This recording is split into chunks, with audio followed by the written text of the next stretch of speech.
joylarda yer maydonlarining noqonuniy savdosiga qarshi kurashish yo'nalishida tezkor tadbirlar o'tkazilmoqda. Xususan, Toshkent viloyati Parkent tumanidagi mahalla fuqarolar yig'inlaridan birining raisi va 1970-yilda tug'ilgan fuqaro davlat zaxirasidagi 10 sotix yer maydonini xaridorga 20 ming AQSh dollarga sotishga kelishib, Davlat kadastrlari palatasining tuman filiali muhandisiga 2-3 ming dollar berish orqali yerni tegishli hujjatlarini rasmiylashtirib berishni aytishadi.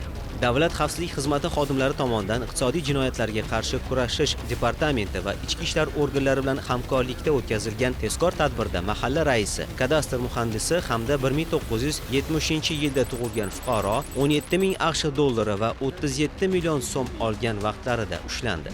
Hozirda holat yuzasidan mazkur shaxslarga nisbatan jinoyat ishi qo'zg'atilib, tergov harakatlari olib borilmoqda. Hurmatli fuqarolar, kundalik hayotda shu kabi qonun buzilish holatlariga duch kelsangiz, Davlat xavfsizlik xizmatining 1520 qisqa raqamiga qo'ng'iroq qilib xabar bering. Shaxsingizning sir saqlanishi kafolatlanadi.